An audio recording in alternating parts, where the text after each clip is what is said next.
अस्सलाम वालेकुम वर्गोज़, मैं हारिस अज़मी प्रोफेशनल एस्ट्रोलॉजर आपकी खिदमत में हाज़िर हूँ इस हफ़्ते की इम्पॉर्टेंट न्यूज़ के साथ। मामला ये है वर्गोज़ के पिछले हफ़्ते मरकरी रेट्रोग्रेड हुआ, सूरज ने भी अपना घर बदला।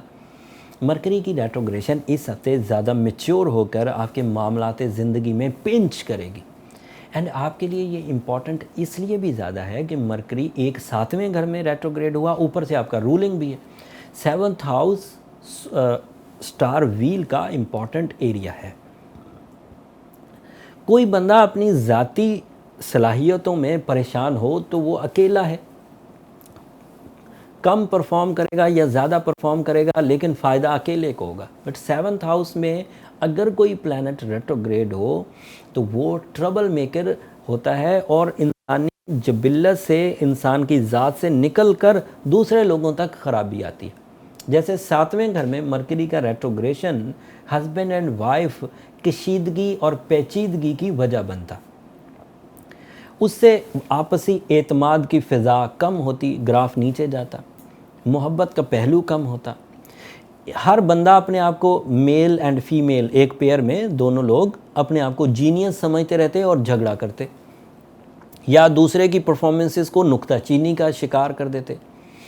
लेकिन मरकरी की रेट्रोग्रेशन पर अगर आपको 100% ट्रबल्स फेस करनी थी इन 20-22 दिनों में, 17 फरवरी से लेकर 14-15 मार्च तक, तो अल्लाह का ये शुक्र हुआ कि उसी सीज़न में 19 फरवरी को सूरज भी 7th हाउस में आकर इस तसादुम की, इस ख़राब सिचुएशन की रिकवरी की वजह बन गया।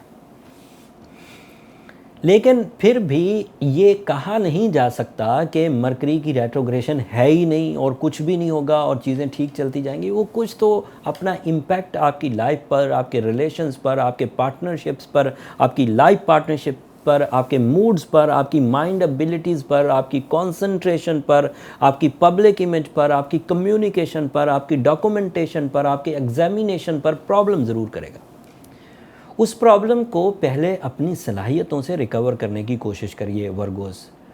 अब मैं वैसे भी आपसे एक तकाजा करता हूँ, एक डिमांड करता हूँ। मरकरी 3 महीने तक डायरेक्ट रहा, आपको फ्यूल देता रहा, आपकी नेचर को ट्यून करता रहा, आपकी मैच्योरिटी में इजाफा करता रहा। वह 21 दिन के लिए रेट्रोग्रेड हुआ तो आप ढह गए, बिल्कुल बेकार साबित हुए। तो इसका मतलब ये हुआ कि आप 3 महीने की कमाई 21 दिन में उड़ाई वाली कॉन्सेप्ट बना रहे, उसको कुछ तो संभाले। खैर, जो वर्गोज़ अपने आप को संभाल जाएं सन की सपोर्ट से, अपनी एबिलिटी से, अपनी स्किल से, उन्हें अल्लाह का अलग भी शुक्र अदा करना चाहिए कि वो टाइम के ऊंच नीच को बर्दाश्त भी कर जाते हैं, रिपेयर भी कर जाते हैं।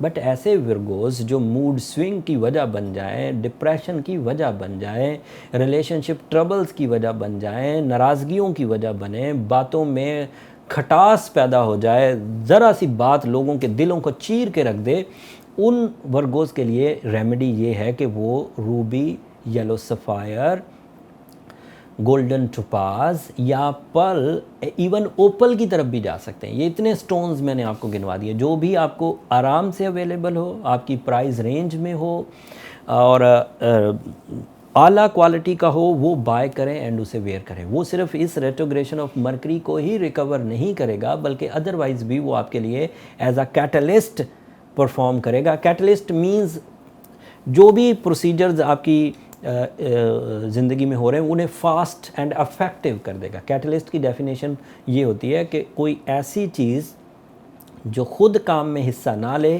किसी काम को स्पीड अप कर दे, उसे कैटलिस्ट कहते हैं। सो ये स्टोन्स आपके लिए repairing, treatment and catalyst 3 behaviour देंगे। एंड मजहबी तौर पर सूरह यासीन की सेकंड लास्ट आयत रेट्रोग्रेशन ऑफ मरकरी या अदरवाइज नेगेटिविटी ऑफ प्लैनेट्स को रिपेयर करने में बहुत उम्दा है। 13 दफ़ा पढ़नी है, सिर्फ छोटी सी आयत है। 13 दफ़ा पढ़ने में मैं आपको यकीन दिलाता हूँ 2 मिनट भी नहीं लगेंगे और रिज़ल्ट्स कितने अच्छे आएंगे आप उसका अंदाज़ा भी नहीं लगा सकते। जिन चीज़ों का वे आउट आपके पास ना हो, उन चीज़ों का वे आउट आपको मिलेगा। ये वो खबर थी जो समझाना थी। अब जो अच्छी खबरें हैं उनमें मार्स आपके 5वें घर में, जुपिटर आपके 5वें घर में, ये आइडियल सिचुएशन है। वीनस आपके 8वें घर में है। वीनस के 8वें घर में होने की वजह से वर्गोस अभी फ़िलहाल मैं आप किसी को प्रपोज़ करने वाले हैं तो अभी रुकिए, या प्रपोज़ल आ चुका है आपके लिए, if you are a female, तो उसके डिसीजन में थोड़ा सा टाइम वेट करिए। अगर निकाह करने की तारीख़ रखने लगे हैं तो रूल्स ऑफ एस्ट्रोलॉजी के एतबार से वर्गोज़ के लिए ये डेटें निकाह के लिए अच्छी नहीं हैं। अगर अदरवाइज़ निकाह कर चुके हैं और आपसी कुछ उलझन महसूस हो रही है तो भी आप रेमेडीज़ की तरफ ज़रूर जाइए, ताकि रिलेशनशिप को negativity of horoscope, negativity of planetary position से बचाया जा सके। जुपिटर के 5वें घर में होना बहुत उम्दा है। जुपिटर 5th हाउस में 12 साल के बाद आइडियली बिहेवियर देने को तैयार बैठा है, बट अभी उस तैयारी में बहुत बड़ी कबाहत, बहुत बड़ी रेजिस्टेंस सैटर्न बना हुआ है, जो 21 तारीख को हटेगा वहाँ से, 21 मार्च को। सो जब तक जुपिटर और सैटर्न 5वें घर में है, आपको गुड लक के बगैर ही आगे बढ़ना होगा, एंड उसके बाद आपको करेगी।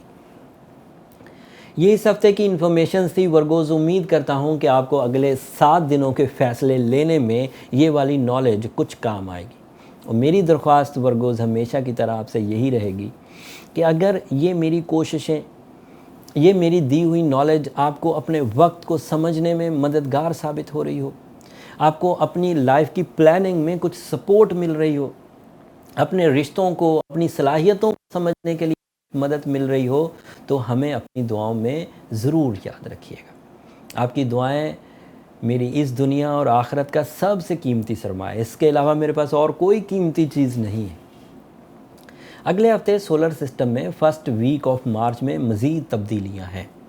उन तब्दीलियों, वो शॉर्ट टर्म तब्दीलियाँ हैं, उनसे भी आपकी ज़ात पर कुछ नए रुख सामने आएंगे। मैं वो अपने तजर्बे से ज़रूर बयान करूँगा कि आपको किस फील्ड में है और किस फील्ड को एंजॉय करना है। अगले हफ्ते तक के लिए अब इजाज़त दीजिए। जाते जाते चैनल को ज़रूर सब्सक्राइब कर लीजिएगा। आपकी सब्सक्रिप्शन से हमारी ज़रा हौसला अफजाई हो जाती है। मेरी टीम बहुत जोश व खरोश हासिल करती है जब आपकी तरफ से सब्सक्रिप्शंस मिलती हैं। अगले हफ्ते तक के लिए इजाज़त। अल्लाह ने के बाद।